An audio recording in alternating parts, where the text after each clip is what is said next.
నమస్తే. నేను మీ బాబీ వర్ధన్. బీబీసీ వాయిస్ ఛానల్లోని ఓల్డ్ ఈజ్ గోల్డ్ వెండితెర ముచ్చట్లు కార్యక్రమానికి స్వాగతం. ఇవాళ మీకు ఒక మంచి సినిమాను పరిచయం చేయబోతున్నాను. మల్లీశ్వరి. ఆ పేరు వింటేనే చాలా ఆనందం ఉప్పొంగిపోతుంది. మల్లీశ్వరి అప్పట్లోనే దృశ్య కావ్యాలు లేకపోతే కళాఖండాలు అంటాం కదా, ఇప్పుడు అవన్నీ ఆ సినిమాతోనే మొదలయ్యాయి. అదో చారిత్రక ప్రేమ కావ్యం. ఒకవైపు నందమూరి తారక రామారావు, మరోవైపు భానుమతి రామకృష్ణ సమవుజ్జీలై నాగరాజు మల్లీశ్వరి పాత్రలను పండించిన గొప్ప చిత్రం. ఈ చిత్రాన్ని వాహిని స్టూడియోస్ నిర్మించింది. ఆ వాహిని స్టూడియో అధినేత బిఎన్ రెడ్డి, బొమ్మిరెడ్డి నరసింహారెడ్డి. ఆయనే మనం బిఎన్ అంటాం, బిఎన్ఆర్ అని కూడా కొంతమంది పిలుస్తారు. మీకు గుర్తుండే ఉంటుంది, ఆయన పేరుతోనే ఆంధ్రప్రదేశ్ చలనచిత్ర మండలి మనం ఉత్తమ దర్శకునికి బిఎన్ రెడ్డి అవార్డుతో నందితో సత్కరిస్తున్నాం, గుర్తుంది కదా. ఆయనకి చాలా అవార్డులు వచ్చాయి. అన్నిటికంటే గొప్ప అవార్డు దాదా ఫాల్కే అవార్డు. ఒక విధంగా చెప్పాలంటే సౌత్ ఇండియాలో ఉన్న సినిమా పరిశ్రమకు చెందిన వ్యక్తుల్లో దాదా ఫాల్కే అవార్డు తీసుకున్న మొట్టమొదటి వ్యక్తి. అలాగే భారత ప్రభుత్వం కూడా అత్యున్నతమైన పౌర సత్కారం ఒకటి చేసింది, పద్మవిభూషణ్తో. దాన్ని బట్టి మనకు అర్థమైపోతుంది ఆయన ఎంత గొప్పవారో అనే దాని గురించి. సో బిఎన్ రెడ్డి అంటే ఒక విధంగా ఆయన్ని పెద్ద ఆయన అని పిలుస్తారు సినిమా పరిశ్రమలో. సో అలాంటి పెద్ద ఆయనకు ఒక ఆలోచన వచ్చింది. అప్పటికే చాలా సినిమాలు తీశారు ఆయన. ఆయన తీసిన సినిమాల్లో వందే మాతరం, స్వర్గసీమ, భాగ్యరేఖ, రాజమకుటం, పూజాఫలం, గొప్ప సినిమా, జమున గారితో తీసిన సినిమా, రంగుల రాట్నం, బంగారు పంజరం, ఇలాంటి చాలా సినిమాలను ఆయన తీశారు. వాటిల్లో ఆణిముత్యంగా చెప్పబడేది మాత్రం మల్లీశ్వరి. సో ఈ సినిమా తీయడానికి ఒక చారిత్రక కథలోని ప్రేమికులను గురించి తీస్తే, మనం దేవదాసు కూడా గతంలో మనం చర్చించాం. దేవదాసు కూడా ప్రేమికుల కథే. దీనికి ఒక పోలిక ఏంటంటే, ఆ సినిమాలో కూడా దేవదాసు పార్వతి బాల్యం నుంచి ప్రేమించుకుంటారు, అంటే బాల్య ప్రేమికుల కథ అని అర్థం. దీంట్లో కూడా నాగరాజు మల్లీశ్వరి చిన్నప్పటి నుంచే ప్రేమించుకుంటారు. ఇది కూడా బాల్య ప్రేమికుల కథే. కాకుంటే ఈ బాల్య ప్రేమికులు బావమరుదళ్ళు. వాళ్ళిద్దరి మధ్య ఏం సంబంధం లేదు, కానీ వీళ్ళిద్దరి మధ్య మాత్రం బావమరుదుల్లో సంబంధం ఉంది. సో ఒక్కసారి మనం ఈ సినిమా వెనక దాని గురించి కొంచెం మాట్లాడదాం, ఏంటి జరిగిందనే దాని గురించి. ఈ సినిమా తీయాలనుకున్నప్పుడు ఆయనకు ఒక ఐడియా వచ్చింది. రకరకాల సినిమాలు తీస్తూ ఉన్నాం, దేశభక్తితో వందే మాత్రం ఇవన్నీ తీసాం. ఒక చారిత్రకమైన సినిమా తీస్తే బాగుంటుంది, అది కూడా ప్రేమ కావ్యమై ఉండాలి. అప్పటికే మనకి సలీం, అనార్కలి అవన్నీ వచ్చినాయి కదా. సో అలాంటి ఒక ప్రేమ కథను మనం తీయాలి అని చెప్పి ఆయన అనుకుని కథాన్వేషణలో పడినప్పుడు ఆయనకు ఒక కథ బాగా నచ్చింది. అదేంటంటే, మద్రాస్ ఆల్ ఇండియా రేడియోలో ప్రసారమైన బుచ్చిబాబు గారి నాటకం ఒకటి ఉన్నది. సో అది శ్రీకృష్ణదేవరాయలు తాలూకు కథాంశం అన్నమాట. ఆ కథను ఆయన విన్నారు. విన్న తర్వాత దాంట్లో ఏంటంటే ఏదో రాణివాసం అన్నది మనం తర్వాత మాట్లాడుకుంటాం. సో ఆ ప్రేమికుల తాలూకు కథను మనం ఏ విధంగా తీయాలి అనే దాన్ని ఆయన మనసులో పెట్టుకొని, అలాంటి కథలు ఇంకెక్కడైనా వచ్చినాయేమో అని చెప్పి ఆయన అన్వేషణ ప్రారంభించిన తర్వాత ఆయనకి ఆంగ్లంలో వచ్చిన ఒక దేవన్ షరార్ అని ఒక ప్రముఖ రైటర్ రాసిన the empire and the slave girls అని ఒక ఇంగ్లీష్ నవలని తీసుకున్నారు. దాంట్లో కూడా ఇది ఉంది. మన బుచ్చిబాబు గారు రాసింది రాయలవారి కరుణ కృత్యం అనే ఈ నాటకం మద్రాస్ రేడియోలో నాటకంగా, అప్పుడు నాటకాలు ప్రసారం చేసేవాళ్ళు కదా రేడియోలో. అది విన్న తర్వాత ఇదేదో చాలా బాగుంది అనిపించి అప్పుడు ఈ నవలలు చదవటం మొదలుపెట్టారు. సో అదే రేడియోలో ప్రసారమైన ఆనాటికే మళ్ళీ ఆ తర్వాత మంచి సాహిత్య పత్రిక భారతి అని ఉంది కదా, దాంట్లో మళ్ళీ ప్రచురితమైంది. అది కూడా చదివారు. ఇది ప్రేమ కథ చాలా బాగుంది అనుకొని అప్పుడు ఈ చారిత్రక నవల లేకపోతే చారిత్రక నాటకాన్ని సినిమాగా మలచడానికి, అంటే దాన్ని మనం సినిమా అనుకరణ అంటాం కదా, ఎవరైతే కరెక్ట్గా చేయగలరు, సాహిత్యాభిలాషం ఉన్న వాళ్ళు ఎవరు అని ఇవన్నీ ఆలోచించి దేవులపల్లి కృష్ణశాస్త్రి గారు అయితే దీనికి న్యాయం చేస్తారు. ఎందుకంటే ఆ భాష కొంచెం సెమీ గ్రాంధికంగా కూడా ఉంటుంది కనుక ఆయనైతే బాగుండదు, ఆయనకు అప్పచెప్పారు. సో ఈ సినిమానే దేవులపల్లి కృష్ణశాస్త్రి గారికి మాటలు పాటలు రాసే అవకాశం దొరికింది. సో ఆయన అద్భుతంగా చదివి దీన్ని ఒక మహాప్రేమ కావ్యంగా మలిచే బాధ్యతను ఆయన తీసుకున్నారు. సో ఇక పాటల విషయానికి వచ్చేసరికి మీకు మల్లేశ్వరం అనగానే మనకి పాటలు అసలు గొప్ప గొప్ప పాటలు, ఆకాశ వీధిలో హాయిగా తిరిగేవి అని చెప్పి మేఘాల గురించి మాట్లాడతారు, అది తరచదు. సో ఈ సినిమాలో ఎస్ రాజేశ్వరరావు గారు, సాలూరు రాజేశ్వరరావు గారు మహానుభావుడు, రాగాలంటే మహా ఇష్టం. సినిమా సంగీతంలో కూడా రాగాధారంగా సినిమాలను కంపోజ్ చేసిన వ్యక్తుల్లో మొట్టమొదటి వ్యక్తి సాలూరు రాజేశ్వరరావు గారు. సో ఆయనకి అద్దెపల్లి రామారావు గారు అని ఒక సహాయకుడు, ప్రతి మ్యూజిషియన్కి కంపోజర్ అని ఒక ఆయన ఉంటాడు. ఆయన ఏం చేస్తారంటే ఆర్కెస్ట్రా అంతా ఆయన మేనేజ్ చేస్తాడు, మొత్తం అంతా ట్యూన్స్ అన్నీ డైరెక్టరే చేస్తే అసిస్టెంట్లు ఇవన్నీ చేస్తారనమాట. 19 పాటల్లో దాదాపు సగం పైన పాటల్లో రాగాధారంగానే మోహన వాడారు. ఇలా రకరకాల రాగాలతో ఆ సినిమాలు, ఎందుకంటే ప్యాథోస్ అనే దాంట్లో కామెడీ సాంగ్ ఉంది, కోతి బాబుకు పెళ్ళంట అనే పాట ఉంది, అది కొంచెం హాస్యంగా ఉంటుంది. అలాగే ఏడ తానున్నాడో బావ, జాడ తెలుపుగా రావా అని చెప్పి ఆ పాటకి కృష్ణశాస్త్రి గారు ప్రేరణ ఏంటంటే మేఘ సందేశం ఉంది కదా మన కాళిదాస్, ఆ మేఘ సందేశంలో మేఘాలతో సందేశం పంపిస్తారు కదా. ఈవిడ కూడా భానుమతి రామకృష్ణ వేసిన పాత్ర ఉంది కదా మల్లీశ్వరి, ఆవిడ తన బావ దూరంగా వెళ్ళినప్పుడు అతనికి మేఘ సందేశం పంపిస్తుంది అనమాట. ఎక్కడున్నా నువ్వు దేశాలన్నీ తిరుగుతూ ఉంటావు, ఎక్కడో చోట నా బావ కనిపిస్తే నాకు మాత్రం సమాచారం ఇవ్వు అని చెప్పి జాలీగా ఆ పాట పడుతుంది. అలాంటి దానికి ఏ రాగం అయితే సెట్ అవుతుందో చూసి ఆయన చాలా బాగా చేశారు. ఇక పాత్రల ఎంపిక విషయంకి వచ్చేసరికి చాలా గందరగోళమే జరిగింది. ఈ చారిత్రక సినిమాని అంటే వేషధారణ అదంతా కొంచెం రాజులు ఇవన్నీ ఉంటాయి కదా. సో దీనికి ఆడిషన్స్ పెడితే బాగుంటుంది అని చెప్పి అనుకున్నారు. ఎన్టీఆర్కి ఆడిషన్ అయితే పెట్టలేదు, హీరోయిన్ కోసం ఆడిషన్స్ పెట్టారు బిఎన్ రెడ్డి గారు. చాలామంది వచ్చారు. అప్పటికే సురభి నాటకాల్లో చాలామంది, సురభి, కమలాదేవి వీళ్ళందరూ చాలామంది వచ్చారు. మొట్టమొదటిసారి రేవతి అని ఒక ఆర్టిస్ట్ని అనుకున్నారు. ఆవిడ షీజ్ ఫ్రమ్ బెంగళూరు, అంటే కన్నడిగ. మళ్ళీ ఎవరో సలహా ఇచ్చారు,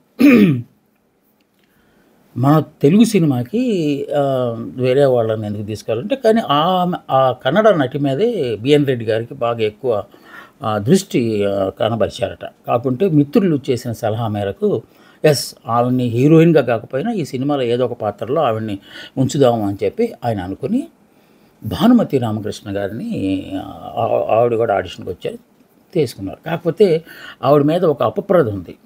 ఏంటి, గడుస్తనం ఎక్కువ, కొంచెం పెడసరంగా మాట్లాడతారు, అభిజాత్యానికి పోతారు, ఎవరిని లెక్క చేయరు, ఇలాంటి మాటలు. అలాంటి క్యారెక్టర్ నాకు కావాలి, ఎందుకంటే దీంట్లో ఆ షేడ్స్ అన్నీ ఈ మల్లీశ్వరి పాత్రలో ఉన్నాయి. ఒకప్పుడు అల్లరగా చిల్లరగా తిరుగుతుంది, రాణివాసంలోకి వెళ్ళిపోయిన తర్వాత ఇంకా రాజస్థాన్ని ఉట్టిపడేలాగా నటిస్తుంది, ఆమె చేయాల్సి వస్తుంది, ఆ తర్వాత విషాదాన్ని పండించాలి. సో ఇన్ని షేడ్స్ ఒకే పాత్రలో ఉన్నప్పుడు ఆ పాత్రకు కరెక్ట్ న్యాయం చేయగలిగిన వ్యక్తి ఎవరు అంటే భానుమతి రామకృష్ణ అని చెప్పి ఫైనల్గా చేసుకున్నారు. సినిమా ప్రారంభించారు. ప్రారంభం తగ్గించి చిన్న కష్టాలు, ఎందుకంటే మీకు తొలినాళ్ళలో సినిమాలన్నీ అంత ఈజీగా లేదు. అప్పట్లో కాంట్రాక్ట్ సిస్టమ్, దాంట్లో సంతకం చేస్తే నువ్వు ఎక్కడికి వెళ్ళడానికి వీల్లేదు, ఇంకో సినిమా చేయడానికి వీల్లేదు, లాంటివి ఏమి లేవు. అప్పుడు చాలా ఫ్లెక్సిబుల్గా ఉండేది, ఎవరు ఎక్కడైనా పనిచేసే వాతావరణం అక్కడ ఉండేది. ఈ భానుమతి రామకృష్ణ గారు ఆ సినిమాలో నటిస్తున్నప్పుడు సినిమా కొంత స్లోగా నడుస్తున్నమాట వాస్తవం. ఆ మాట ఆవిడ పైకి అనలేదు, కానీ పక్క వాళ్ళతో మాత్రం ఆవిడతో బిఎన్ రెడ్డి గారితో అనే సాహసం చేయలేదు. ఎందుకంటే ఆయన ఆల్రెడీ పెద్ద ఆయనతో అనకుండా సహదర్శకులకి వాళ్ళు ఉంటారు కదా, వాళ్ళతో చెప్పేవారట, ఏంటి ఇంత స్లోగా వెళ్తే ఎలాగ మనం ఎన్నాళ్ళకి తీస్తామో ఈ సినిమా అని చెప్పి. ఇప్పుడు మనం రాజమౌళి గారు 3 సంవత్సరాలు 4 సంవత్సరాలు సినిమాలు తీస్తుంటే మనం చచ్చినట్టు చూస్తున్నాం, గొప్పగా సినిమాలుగా అవి తయారవుతున్నాయి. సో అప్పుడు కూడా బహుశా సినిమా బాగా రావాలంటే, ఈ చారిత్రక నేపథ్యం ఉన్న సినిమా బాగా రావాలంటే కొంత టైం పడుతుంది అనే ఉద్దేశంతో బిఎన్ రెడ్డి గారు, అదిగాక ఆర్థిక సమస్యలు కూడా కొన్ని ఉండటం వల్ల కొంత స్లోగా వెళ్తున్నది. ఆవిడ కోపం వచ్చేసింది భానుమతి రామకృష్ణ గారు. ఎన్టీ రామారావు గారు లాంటి వాళ్ళే సమయానికి వచ్చేసి, ఎందుకంటే ఆయన అప్పుడప్పుడు ఎదుగుతున్నారు, అంటే ఆయన చాలా పెద్దవాళ్ళు అయ్యారు. ఆ పెద్దరకం ఎలాంటివన్నీ భానుమతి రామకృష్ణ. ఈ విషయంలో ఒక విషయం మాత్రం మనం ప్రస్తావించాలి. మగాళ్ళతో సమానంగా నాకు కూడా డబ్బులు ఇవ్వాలి అని భానుమతి రామకృష్ణ గారు ప్రొడ్యూసర్స్ని డిమాండ్ చేసేవాళ్ళట. ఏంటి వాళ్ళకి నాకు తక్కువ ఏంటి, వాళ్ళు ఎంత చేస్తున్నారు నేను ఎంత చేస్తున్నాను, ఒక సినిమాలో హీరోకి ఎంత ప్రాధాన్యత ఉంటుందో హీరోయిన్ కూడా అంతే ప్రాధాన్యత ఉంటుంది కదా, అలాంటప్పుడు వాళ్ళకి వీళ్ళకి తక్కువ ఇచ్చేది రెమ్యునరేషన్ గురించి మాట్లాడినప్పుడు. రామారావు గారికి ఎంత ఇస్తున్నారు నాకు కూడా అంతే ఇవ్వండి, ఆ మాటకు వస్తే ఆయనకంటే ₹1 ఎక్కువ ఇవ్వండి అనే ధోరణిలో ఆవిడ మాట్లాడారంట. అయినా సరే అన్నీ భరించారు. కొంతమంది అయితే సలహా ఇచ్చారట, ఎందుకులేండి బాబు ఆవిడని తీసేసి ముందు మీరు ఎవరినో సెలెక్ట్ చేశారు కదా వాళ్ళతోనే కానిద్దామంటే నో ఆవిడతోనే చేయించాలి అనుకున్నారు. సో ఇది ఇలా సాగుతున్న నేపథ్యంలో ఆవిడ సడన్గా షూటింగ్ మానేసేసింది, ఆపేశారు. ఆవిడ షూటింగ్ ఆపేసేసి తన భర్త రామకృష్ణ గారు ఉన్నారు కదా, ఆ పేరుతోనే ఆవిడ భానుమతి రామకృష్ణ అయ్యారు. సో రామకృష్ణ గారు ప్రేమ అని ఒక సినిమా తీస్తున్నారంట ప్రక్కనే. ఆ సినిమాకి వెళ్ళిపోయి ఆవిడ ఆ సినిమాలో నటించేసి ఆ సినిమా అంతా పూర్తి అయిపోయిన తర్వాత మళ్ళీ అనుకోవచ్చు రెడ్డి గారు ఏంటి ఎందాక వచ్చింది మన సినిమా, ఈలోపు మిగతా షార్ట్స్ అవన్నీ తీసుకున్నారంట. ఆవిడ లేని షార్ట్స్ ఉంటాయి కదా అవి తీసేసుకుని మళ్ళీ సినిమా మొత్తానికి ఈ సినిమా సాగి 2 సంవత్సరాలు పట్టిందంట ఆ సినిమా తీయడానికి. మామూలుగా అయితే అప్పట్లో ఆ రోజుల్లో 4 నెలలు మ్యాక్సిమం 6 నెలలు, ఎందుకంటే డే అండ్ నైట్ షిఫ్ట్లు కూడా చేయించిన ప్రొడ్యూసర్స్ ఉన్నారు, అంటే డైరెక్టర్స్ ఉన్నారు ఆ రోజుల్లో. డైరెక్టర్ అంటే ఇక శాసనం, ఆయన ఏం చెప్తే అదే శాసనం. అలాంటి నేపథ్యంలో తీసిన సినిమా 2 ఏళ్ళు పట్టింది. అంటే కొంచెం ఇబ్బందికరమైన ఇదే ఎట్టకేలకు సినిమా వచ్చింది. రషెస్ చూసుకున్న తర్వాత అల్టిమేట్గా డిసెంబర్ 20వ తేదీ 1951 సంవత్సరంలో ఆ సినిమా రిలీజ్ చేశారు. ఆశ్చర్యం ఏంటంటే ఎవరు ఆ సినిమాకి రావట్లేదు, చాలా పలచగా ఉన్నాయి థియేటర్లు. ఇప్పటిలాగా పాన్ ఇండియా అలా లేదు కదా, area wise coastal Andhra, Uttarandhra ఇలా కొన్ని థియేటర్లు ఎంపిక చేసిన థియేటర్లు చేస్తే ఫస్ట్లో అంత బాగా రెస్పాన్స్ లేదట. బిఎన్ రెడ్డి గారికి గుండెల్లో రాయబడిపోయింది. ఉన్న డబ్బు అంతా అక్కడ పెట్టేశాము, ఏమవుతుందో వస్తుందో రాదో, వెనక్కి 4 లక్షల పైన ఖర్చు పెట్టారంట. అప్పట్లో 4 లక్షలు అంటే ఇప్పుడు 400 కోట్లు అయి ఉండొచ్చు. సో అలాంటి సినిమా ఎలాగా అని చెప్పి ఆయన బాధపడుతున్న వాళ్ళు ఈలోపు మౌత్ టాక్, బిఎన్ రెడ్డి గారు పెద్ద ఆయన గొప్ప సినిమా తీశారా బాబు, ఏమి సినిమా రానది ఎన్ రామారావు గారు. పైగా ఆ సినిమా 19 పాటలు ఉన్నాయి కనుక ఆ 19 పాటల్లో ఘంటసాల గారు రామారావు గారికి పాడితే భానుమతి గారు తనకు తానే పాటలు పాడుకున్నారు. సో అది ఒక రెమ్యునరేషన్ ఆవిడకి. సో సాలూరు రాజేశ్వర గారితో అంత ఇదే ఉంది, ఎందుకంటే సంగీత కుటుంబం నుంచి వచ్చారు కనుక ఆయనతో బాగానే కోఆపరేట్ చేశారు ఆవిడ. మొత్తానికి అయిపోతే ఆ సినిమా నిడివి అంటే డ్యూరేషన్, ఆ సినిమా డ్యూరేషను 194 నిమిషాలు అని చెప్పి ఫిరోజ్ రంగన్ వాళ్ళ 100 Years of Indian సినిమా అని ఒక బుక్ రాశారు. దాంట్లో ఇచ్చిన సమాచారం ప్రకారం అయితే 194 నిమిషాలు, అంటే మోర్ దెన్ 3 hours. 3 hours కంటే ఇంకా 14 నిమిషాలు ఎక్కువ అని. అదే ఫిల్మ్ ఆర్కైవ్స్ ఆఫ్ ఇండియా మనకి ఈ సినిమాలన్నిటినీ భద్రపరిచే సంస్థ ఉంది కదా, national film archives of India పుణేలో ఉంటుంది. వాళ్ళు ఇచ్చిన సమాచారం ప్రకారం అయితే 174 నిమిషాలు. సో అప్పటికి కూడా ఇక 3 hours. సో అంత పెద్ద సినిమాని జనాలు చూడలేక వెళ్ళిపోతున్నారా ఏంటి అని ఒక్క నిమిషం కూడా కట్ చేయడానికి వీల్లేదని చెప్పారట ఎడిటర్తో, శేఖర్ గారితో. ఆ తర్వాత మౌత్ టాక్ మొదలైంది, గొప్ప సినిమా. ఆ మౌత్ టాక్తో మెల్లగా ఆడియన్స్ రావటం మొదలుపెట్టారు. అక్కినేని గారు ప్రేమనగర్ కూడా ఇదే జరిగింది. ప్రేమనగర్ సినిమాలో ఏంటి ఏడుపులు ఏంటి, పాటలు ఏంటి, చచ్చిపోవడం ఏంటి, విషం తాగటం ఏంటి అని అనుకున్నారు. తర్వాత పేలిపోయి సంవత్సరాల తరబడి ఆ సినిమా ఆడింది ప్రేమనగర్. ఇది తాజా వాటిలో. పాత సినిమాల్లో ఇది కూడా మౌత్ టాక్ వల్ల కొంత జనాల్లోకి వెళ్ళిపోయిందట. కొంతకాలం తర్వాత మళ్ళీ రిలీజ్ చేశారట. అప్పుడు ఇక శతదినోత్సవాలు చేసుకుందట. సో ఎలాంటి కథాంశాన్ని ఈయన ఎన్నుకున్నారు అంటే చారిత్రక కథ అంటే ఒక కృష్ణదేవరాయలు సామ్రాజ్యం అది. ఆ సామ్రాజ్యంలో సో రాణివాసం అనే ఒక కాన్సెప్ట్ ఉంటుంది. అంటే రాణిగారికి సేవలు చేయడానికి ఒక అమ్మాయిని తీసుకెళ్తారు. ఆ అమ్మాయిలు కూడా అందమైన అమ్మాయిలు ఉండాలి. ఆ పరిసర ప్రాంతాల్లో తిరిగాడే అమ్మాయిల్లో ఒక ఆవిడని ఎంపిక చేసుకుని తీసుకెళ్తారు. అలాగే తీసుకెళ్ళటం వల్ల ఒకసారి రాణివాసంలోకి వెళ్ళిపోయినాక ఆ పదం పేరే రాణివాసం, అంటే దాసి లాంటిది కాదు. మన ఈయన దేవన్ షరార్ రాసిన టైటిల్ చూస్తే empire and the slave girls అని, అంటే ఆ రాణివాసంలోకి వెళ్ళిన వాళ్ళని బానిసలాగా చూస్తారని అర్థం వచ్చేలాగా ఆయన రాశారు. కానీ ఇక్కడ అది కాదు, రాణిగారితో సమానం, రాణిగారికి సేవలు చేస్తూ రాణిగారి పక్కనే ఉంటూ అలా చేసేది. కావాలంటే అక్కడ కొంత ఆనందాన్ని, ఆహ్లాదాన్ని పంచేందుకు పాటలు పాడటాలు, లేకపోతే డ్యాన్సులు వేయటాలు, ఇదంతా రాజసం ఉట్టిపడే పాత్ర. సో అక్కడికి భానుమతి వెళ్ళిపోతారు. వీళ్ళిద్దరు చిన్నప్పటి నుంచి ప్రేమించుకుంటూ ఉంటారు. అయితే వాళ్ళిద్దరి మధ్య పెళ్లి ప్రస్తావన వచ్చినప్పుడు మాత్రం మల్లేశ్వరి మదర్కి అసలు ఇష్టం లేదు. ఎందుకంటే ఆవిడ డబ్బు మనిషి.